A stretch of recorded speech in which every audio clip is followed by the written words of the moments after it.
It wasn't that long ago, August of last year, about 9 months, that the Embracer Group, which we did a video talking about, they acquired a bunch of stuff.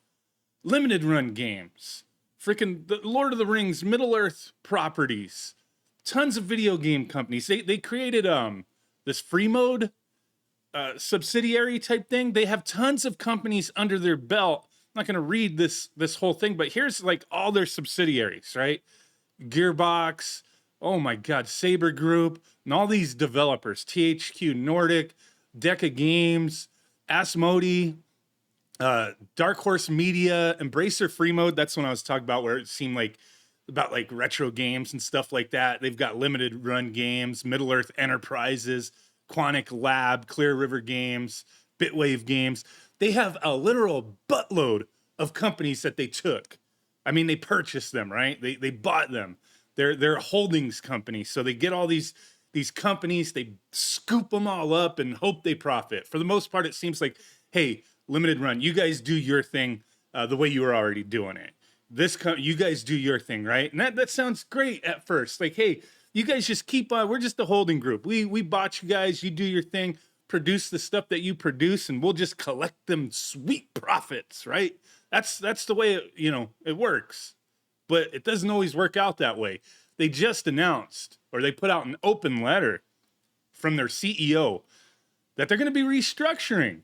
This could be a very scary thing. They took in all these companies. There's even a couple companies that are not listed, and I notice I've constantly looked, but I've been provided with the information that, hey, they bought companies that I've been asked to not even talk about.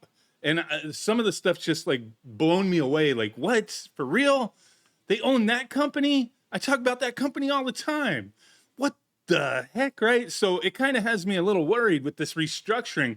They put out this whole big long letter and sent it out. But let's go through it real quick, kind of discuss some things. Because, yeah, this, like I said, it sounded like, oh, okay, this big company takes all these people on.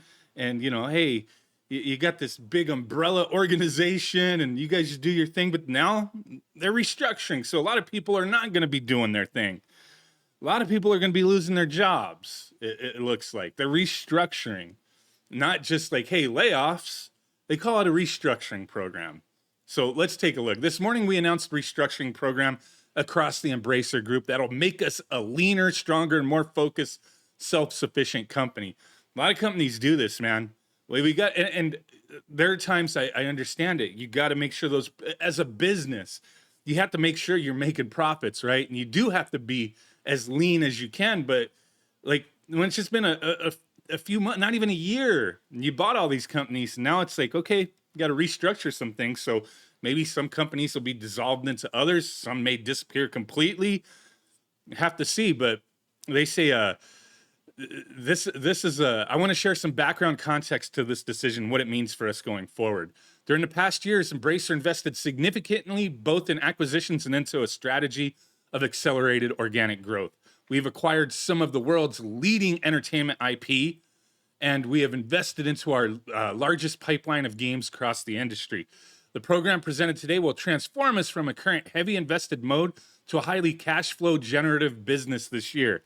It will enable us to meet the worsening economy and market reality as a strong company. Will fundamentally change our prioritization of growth with raised capital towards optimization and growth based on our own cash flows. Got to make that money, man. The program will lower our net debt significantly, meaning, right, that, hey, overhead costs with certain studios, companies will disappear.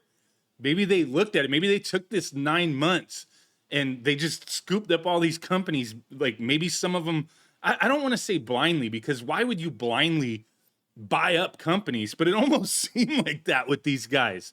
So you took those 9 months to like really look at all these companies. Okay, if like this company's not pulling its own weight as far as like us profiting from them, this company's kind of there. So maybe if we combine these two, like there's some strengths there, combine them, get rid of half of their employees, get rid of their overhead, combine them. Okay, this one's like, we don't forecast making anything for, let's just get rid of them completely. That's the way it seems to me. This is just my opinion. So, wow, the program will lower our net debt After completion of this program, we'll generate growth and profitability with a less business risk, with higher margins in the PC console segment over the coming years. This in turn will give us the freedom to continue to grow and deliver the high quality experiences our players really value. Right? But not the employees, man. They're gonna have to seek other opportunities. The program is divided into different phases until March 2024, with focus on cost savings, capital allocation, efficiency, and consolidation. The initial phase, which is initiated immediately, mainly targets cost saving across the group. The next phase, which also starts immediately, will require further analysts to determine specific actions. So they don't even have a full plan going, but yeah. Last phase will focus on internal consolidation, further resource utilization, and more synergies across the group. Internal consolidation. So that's like I just said, getting rid of people, combining things, consolidating.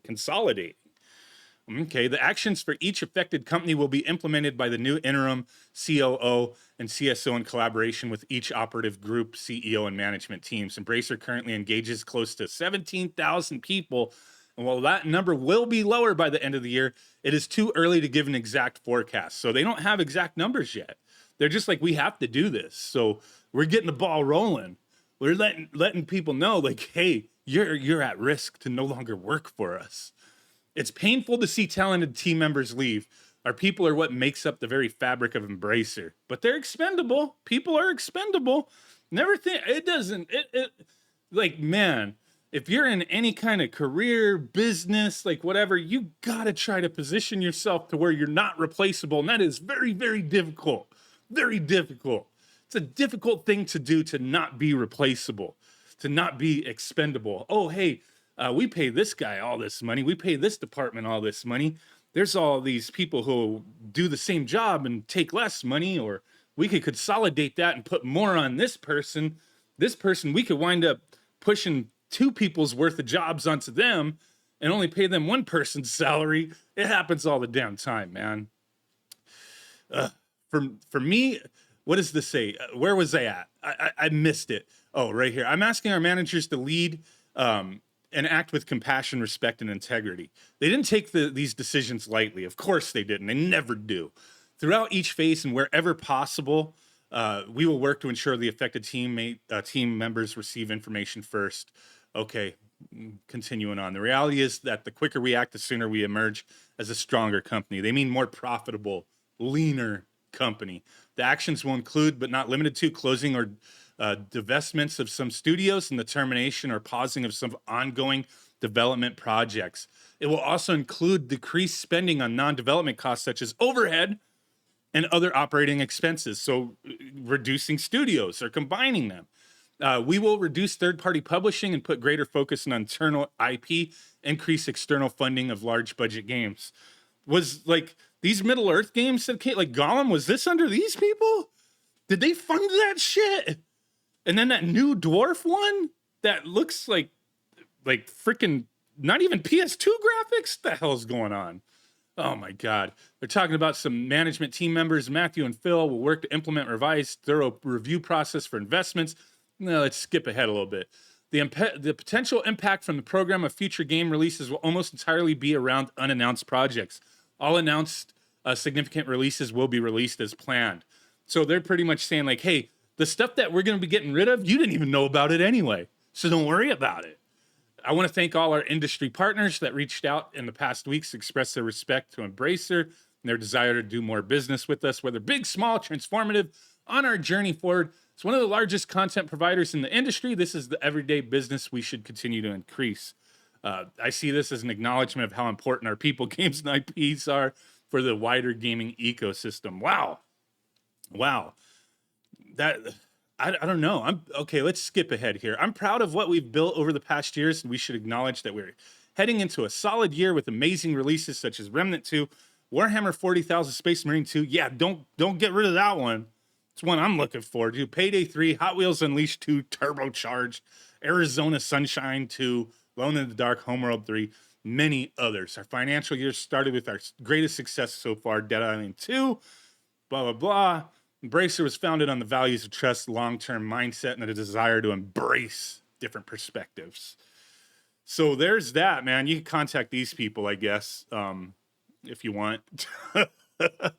This is just crazy, man. So I just wanted to talk about that because, hey, got to follow up on previous stories that we talked about. So, you know, we'll have to wait and see what actually is affected with this long list of companies. They own Tetsujin, you know, the Toaplin games, freaking Limited Run, a lot of stuff here, man.